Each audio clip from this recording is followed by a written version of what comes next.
Hi friends, welcome back to Lakshmi kitchen. ಬನ್ನಿರಿ, ಇವತ್ತು ಉತ್ತರ ಕರ್ನಾಟಕ ಸೈಡ್ ನಾವು ನಾಗರ ಪಂಚಮಿಗೆ ಕರ್ಜಿಕಾಯಿ ಮಾಡ್ತೀವಲ್ಲ, ಯಾವ ಥರ ಮಾಡೋದು ಅಂತ ನೋಡ್ಕೊಂಡು ಬರೋಣ. ಪುಟಾಣಿ ತೊಗೊಂಡಿದ್ದೀನಿ. ಈ ಪುಟಾಣಿನ 2 ಬಟ್ಲು ಪುಟಾಣಿ ತೊಗೋತೀನಿ. ಪುಟಾಣಿನ ಮಿಕ್ಸಿ ಮಾಡ್ಕೊಂಡು ಬರೋಣ. ಫಸ್ಟು ನೋಡ್ರಿ, ಈಗ ಪುಟಾಣಿನ ಮಿಕ್ಸಿ ಮಾಡ್ಕೊಂಡ 2 ಬಟ್ಲ ಪುಟಾಣಿ ಮಿಕ್ಸಿ ಮಾಡ್ಕೊಂಡು ಹಿಟ್ಟು ತೊಗೊಂಡಿದ್ದೀನಿ. ಈಗ ಬೆಲ್ಲ ಒಡೆದು ಇಟ್ಕೊಂಡಿದ್ದೀನಿ. ಅದೇ ಬಟ್ಲಿಂದ 2 ಬಟ್ಲಷ್ಟು ಬೆಲ್ಲನ ಮತ್ತು ಈ ಪೌಡ್ರ್ ಜೊತೆ ಮಿಕ್ಸ್ ಮಾಡಿ ಮತ್ತು ಇನ್ನೊಂದು ರೌಂಡು ಮಿಕ್ಸಿಗೆ ಹಾಕೋತೀನಿ.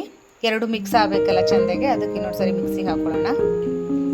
ನೋಡ್ರಿ, ಈಗ 1 ಬಟ್ಲು ಪುಟಾಣಿ ಹಿಟ್ಟು ಐತಲ್ಲ, ಅದನ್ನು ಹಾಕ್ಕೊಂಡಿದ್ದೀನಿ ಮಿಕ್ಸಿಗೆ. ಈಗ 1 ಬಟ್ಲು ಈ ಬೆಲ್ಲನ ಇದ್ರೊಳಗೆ ಹಾಕೋತಾ ಇದ್ದೀನಿ. ಬನ್ನಿರಿ, ಇದನ್ನು ಮಿಕ್ಸಿಗೆ ಹಾಕ್ಕೊಂಡು ಬರೋಣ. 2 ಬಟ್ಲು ಪುಟಾಣಿ ಹಿಟ್ಟಿಗೆ 2 ಬಟ್ಲು ಬೆಲ್ಲನ ಮತ್ತು ಮಿಕ್ಸ್ ಆಗಕ್ಕೆ ಇನ್ನೊಂದು ಸರಿ ಮಿಕ್ಸಿ ಮಾಡೋಣ. 2 ಮಿಕ್ಸ್ ಮಾಡಿ ಮತ್ತೀಗ 2-3ರಷ್ಟು ಏಲಕ್ಕಿನ ಬಿಡಿಸ್ಕೊಂಡಿದ್ದೀನಿ, ಅದನ್ನು ಹಾಕ್ತಾಯಿದ್ದೀನಿ. ಇದ್ರ ಜೊತೆ ಮಿಕ್ಸ್ ಮಾಡಿ ಏಲಕ್ಕಿನೂ ಹಾಕ್ಕೊಳ್ಳೋಣ. ಈಗ ಪುಟಾಣಿ ಹಿಟ್ಟು ಮತ್ತು ಬೆಲ್ಲ 2 ಸೇರಿ ಮಿಕ್ಸಿಗೆ ಹಾಕಿಂದ ಯಾವ ಥರ ಆಯಿತು. ಇದಕ್ಕೆ ಮತ್ತು ಒಂದು ಅರ್ಧ ಬಟ್ಲು, ಈಗ ನೋಡಿರಿ, ಅದೇ ಬಟ್ಲಿಂದನೇ ಒಂದು ಅರ್ಧ ಬಟ್ಲು ಶೇಂಗಾನ ಹುರಿದು ಇಟ್ಕೊಂಡಿದ್ನಲ್ಲ, ಆ ಶೇಂಗಾನ ಮಿಕ್ಸಿಗೆ ಹಾಕೋತೀನಿ. ಅರ್ಧ ಬಟ್ಲು ಶೇಂಗಾಕ್ಕೆ ಮತ್ತೊಂದು ಅರ್ಧ ಬಟ್ಲಷ್ಟು ಬೆಲ್ಲ, ಈಗ ಇವೆರಡು ಸೇರಿಸಿ ಮಿಕ್ಸಿಗೆ ಹಾಕೋತೀನಿ. ನೋಡ್ರಿ, ಈಗ ಒಂದು ಅರ್ಧ ಬಟ್ಲು ಶೇಂಗಾ ಹಾಕೋತಾ ಇದ್ದೀನಿ. ಮತ್ತು ಅದೇ ಬಟ್ಲಿಂದನೇ ಒಂದು ಅರ್ಧ ಬಟ್ಲಷ್ಟು ಬೆಲ್ಲ, ಇವೆರಡು ಸೇರಿ ಮಿಕ್ಸಿಗೆ ಹಾಕ್ಕೊಳ್ಳೋಣ. ಮಿಕ್ಸಿಗೆ ಹಾಕ್ಕೊಂಡು ಮತ್ತು ಅದನ್ನು ಇದ್ರ ಜೊತೆ ಮಿಕ್ಸ್ ಮಾಡ್ಕೊಳ್ಳೋಣ. ನೋಡ್ರಿ, ಈಗ ಅದೊಂದು ಅರ್ಧ ಬಟ್ಲು ಶೇಂಗಾ, ಅರ್ಧ ಬಟ್ಲು ಬೆಲ್ಲ ಐತಲ್ಲ, ಅದನ್ನು ಮಿಕ್ಸಿ ಮಾಡ್ಕೊಂಡಿನಿ. ಈಗ ಎಳ್ಳು ಒಂದಿಷ್ಟು ಎಳ್ಳು ಇಟ್ಕೊಂಡಿದ್ದೀನಿ. ಒಂದು 4-5 ಟೇಬಲ್ ಸ್ಪೂನ್ ಅಷ್ಟು ಎಳ್ಳು ಇಟ್ಕೊಂಡಿದ್ದೀನಿ. ಈ ಎಳ್ಳನ್ನ ಹುರಿದಿದ್ದೀವಿ, ಸ್ವಲ್ಪ ಫ್ರೈ ಮಾಡ್ಕೊಂಡಿದ್ದೀನಿ ಲೈಟಾಗಿ, ಸ್ವಲ್ಪ ಕಲರ್ ಚೇಂಜ್ ಆಗೋವರೆಗೂ. ಅದನ್ನು ನೀವು ಬೇಕಿದ್ರೆ ಮಿಕ್ಸಿ ಮಾಡಿಕೊಂಡು ಸ್ವಲ್ಪ ದಪ್ಪನೇ ಮಿಕ್ಸಿ ಮಾಡಿಕೊಂಡು ಹಾಕ್ಬೋದು. ನಾನಂತರೂ ಮಿಕ್ಸಿ ಮಾಡ್ಕೊಳ್ಳೋದಿಲ್ಲ, ಡೈರೆಕ್ಟಾಗಿ ಹಾಕ್ತಾಯಿದ್ದೀನಿ. ನೋಡಿರಿ, ಈಗ ಇದನ್ನು ಹಾಕ್ತಾಯಿದ್ದೀನಿ. ಇದ್ರ ಜೊತೆ ಈಗ ಈ ಶೇಂಗಾ ಬೆಲ್ಲ ಹಾಕ್ಕೊಂಡಿದ್ನಲ್ಲ, ಇದನ್ನು ಸಹ ಅದಕ್ಕೆ ಹಾಕೋತೀನಿ. ಈ ಶೇಂಗಾ ಬೆಲ್ಲನೂ ಇದಕ್ಕೆ ಮಿಕ್ಸ್ ಮಾಡ್ಕೊಳ್ಳೋಣ. ಈಗ ನೋಡಿರಿ, ಇದನ್ನು ಶೇಂಗಾ ಬೆಲ್ಲ ಹಾಕ್ಕೊಂಡಿದ್ನಲ್ಲ, ಇದನ್ನು ಸಹ ಇದಕ್ಕೆ ಮಿಕ್ಸ್ ಮಾಡ್ಕೋತಾ ಇದ್ದೀನಿ. ಎಳ್ಳು ನಿಮಗೆ ಬೇಕಿದ್ರೆ ಮಿಕ್ಸಿ ಮಾಡ್ಕೊಂಡು ಹಾಕ್ಕೊಳ್ರಿ. ಮಿಕ್ಸಿ ಮಾಡ್ಕೊಂಡ್ರೆ ಫುಲ್ ಸಾಫ್ಟಾಗಿ ಫುಲ್ ಸಣ್ಣಗೆ ಮಾಡ್ಕೋಬಾರ್ದು, ಸ್ವಲ್ಪ ದಪ್ಪನೇ ಇಟ್ಕೊಂಡು ಮಾಡ್ಕೋಬೇಕು. ನಾನಂತೂ ಮಿಕ್ಸಿಗೆ ಹಾಕಿಲ್ಲ, ಹಂಗೆ ಹಾಕಿದ್ದೀನಿ. ಇದೆಲ್ಲ ಒಟ್ಟಿಗೆ ಮಿಕ್ಸ್ ಮಾಡ್ಕೊಳ್ಳೋಣ. ಈಗ ಆ ಶೇಂಗಾ ಬೆಲ್ಲ ಎಳ್ಳು ಎಲ್ಲ ಹಾಕಿ ಮಿಕ್ಸ್ ಮಾಡ್ಕೊಂಡಿವಿ. ಇದಕ್ಕೆ ನೀವು ಬೇಕಿದ್ರೆ ಸ್ವಲ್ಪ ಒಣ ಕೊಬ್ಬರಿನ ತುರಿದ್ಬಿಟ್ಟು ಹಾಕೋಬೋದು. ಸ್ವಲ್ಪ ಒಣ ಕೊಬ್ಬರಿನ ಚೆಂದ ತುರಿದು ಹಾಕೊಂಡ್ರು ಇನ್ನೂ ಚಲೋ ಟೇಸ್ಟ್ ಇರುತ್ತೆ. ಬಟ್ ನಾವು ಸ್ವಲ್ಪ ಒಣ ಕೊಬ್ಬರಿ ತಿನ್ನಲ್ಲ ಅನ್ನೋ ಕಾರಣಕ್ಕೆ ನಾನು ಹಾಕಿಲ್ಲ. ನೀವು ತಿನ್ನೋರಿದ್ರೆ ಅದನ್ನೂ ಒಂದು ಆ್ಯಡ್ ಮಾಡ್ಕೋಬೋದು. ಒಂದು ಅರ್ಧ ಹೋಳಷ್ಟು ಒಣ ಕೊಬ್ಬರಿನ ತುರಿದ್ಬಿಟ್ಟು ಒಂಚೂರು ಹಾಕೋಬೋದು. ನೋಡಿರಿ, ಇವಾಗ ಕರ್ಜಿಕಾಯಿ ಪುಡಿ ರೆಡಿ ಆಯಿತು. ಇದು ಯಾವ ಥರ ಮಾಡೋದು, ಕರ್ಜಿಕಾಯಿ ಹೆಂಗೆ ಮಾಡೋದು ಅನ್ನೋದು ನೋಡೋಣ. ಮತ್ತೆ ನೋಡಿರಿ, ಈಗ ಮೈದಾ ಹಿಟ್ಟು ಕಲಿಸ್ಕೊಂಡಿದ್ದೀನಿ. ಮೈದಾ ಹಿಟ್ಟು ಮಾತ್ರ ಹಾಕಿ ಕಲಿಸಿರ್ತೀವಿ, ಇದ್ರಾಗ ಮತ್ತೇನೂ ಹಾಕಿರಲ್ಲ. ಚಪಾತಿ ಹಿಟ್ಟು ಇರುತ್ತಲ್ಲ, ಚಪಾತಿ ಹಿಟ್ಟಿಗಿಂತ ಒಂದು ಸ್ವಲ್ಪ ಇಷ್ಟು ಗಟ್ಟಿ ಕಲಿಸ್ಕೊಂಡಿರ್ತೀವಿ. ಚಪಾತಿ ಹಿಟ್ಟಿಗಿಂತ ಸ್ವಲ್ಪ ಗಟ್ಟಿಯಾಗಿರಬೇಕು. ಇವಾಗ ನೋಡಿ, ಈ ಥರ ರೌಂಡ್ ಮಾಡಿಟ್ಕೊಂಡಿದ್ದೀನಿ. ಬನ್ನಿರಿ, ಇವಾಗ ಕರ್ಜಿಕಾಯಿ ಮಾಡೋಕ್ಕೆ ಎಲೆ ಹೇಗೆ ತಿಡ್ಕೊಳ್ಳೋಣ ಅಂತ ನೋಡೋಣ. ಬರೀ ಈಗ ಎಲೆ ಹೆಂಗೆ ತಿಡೋದಂತ ನೋಡೋಣ.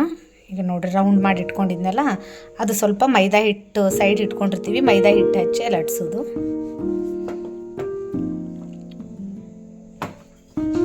ನಾವು ಎಷ್ಟು ಉದ್ದ ಬೇಕೋ ಅಷ್ಟು ಎಲೆ ಲಟ್ಸ್ಕೋಬೇಕು. ಜಾಸ್ತಿ ದಪ್ಪನೂ ಲಟ್ಸ್ಕೋಬಾರ್ದು, ಅತಿ ತೆಳ್ಳಗೂ ಎಣ್ಣೆಲಿ ಕರಿಯುವಾಗ ಮತ್ತು ತೂತು ಬಿದ್ದುಬಿಡುತ್ತೆ. ಅದಕ್ಕೋಸ್ಕರ ಸ್ವಲ್ಪ ಮೀಡಿಯಮ್ ಆಗಿ ಲಟ್ಟಿಸ್ಕೋಬೇಕು.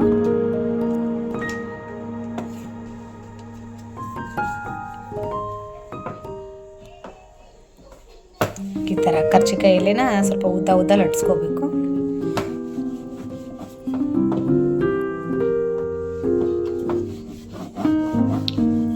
ಈ ಥರ ಲಟ್ಟಿಸ್ಕೊಂಡು ಅದು ಪೌಡ್ರ್ ಮಾಡಿಟ್ಟಿದ್ದೀವಲ್ಲ ಕರ್ಜಿಕಾಯಿ ಪುಡಿ, ಅದನ್ನು ಇದಕ್ಕೆ ತುಂಬಿಕೊಂಡು ರೆಡಿ ಮಾಡ್ಕೋಬೇಕು.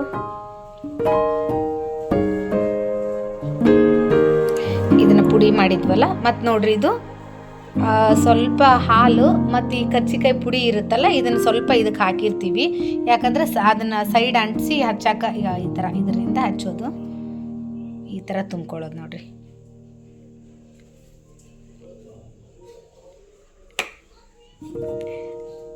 ಇದು ಇರುತ್ತಲ್ಲ, ಇದು ಒಂದು ಸ್ವಲ್ಪ ಹಾಲು ಕರ್ಜಿಕಾಯಿ ಪುಡಿ ಹಾಕಿ ಇಟ್ಕೊಂಡಿದ್ನಲ್ಲ ಅದನ್ನು ಈ ಥರ ಸೈಡೆಲ್ಲ ಹಚ್ಬಿಟ್ಟು ಹಿಂಗೆ ಪ್ರೆಸ್ ಮಾಡಬೇಕು.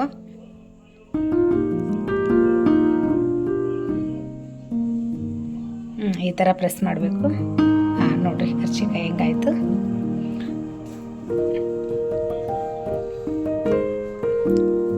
ಅದೇ ಸೇಮು ಈ ಥರ ಪುಡಿನ ಇದನ್ನು ಹಾಲು ಹಾಕಿ ಇಟ್ಟಿದ್ನಲ್ಲ ಅದನ್ನು ಸೈಡ್ ಹಚ್ಚಿದ್ರೆ ಅದು ಪ್ರೆಸ್ ಮಾಡಿದರೆ ಅಂಟ್ಕೊಳ್ಳುತ್ತಂತ ಹೇಳಿ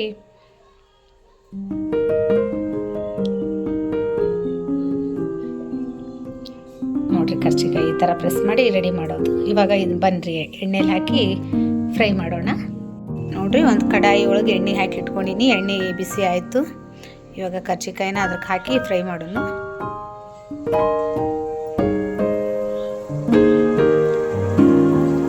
ನೋಡಿ ಎಣ್ಣೆ ಬಿಸಿ ಆಗೈತಿ.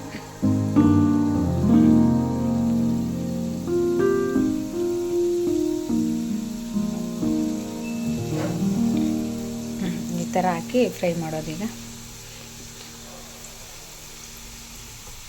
ಜಾಸ್ತಿ ಸ್ಟವ್ನ ಸ್ವಲ್ಪ ಕಮ್ಮಿ ಮೀಡಿಯಮ್ ಆಗಿ ಇಟ್ಕೊಂಡು ಫ್ರೈ ಮಾಡಬೇಕು. ಯಾಕಂದರೆ ಒಳಗಡೆ ಪುಡಿ ಎಲ್ಲ ಚೆಂದಾಗಿ ಕುದ್ದಂಗೆ ಹಾಕಬೇಕಲ್ಲ, ಅದಕ್ಕೋಸ್ಕರ.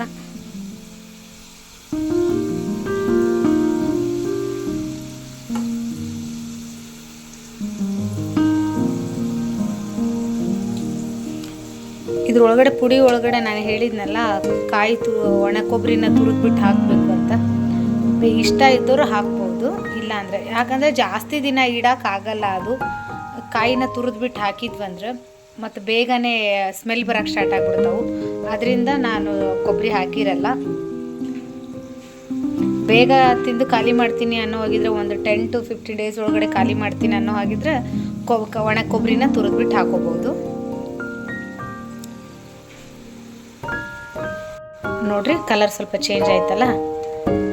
ಎಲ್ಲ ನೀಟಾಗಿ ಒಳಗಡೆ ಎಲ್ಲ ಪುಡಿ ಕುದಿಯೋವರೆಗೂ ಸ್ವಲ್ಪ ಸಣ್ಣಗೆ ಇಟ್ಕೊಂಡು ಫ್ರೈ ಮಾಡ್ಕೋಬೇಕು.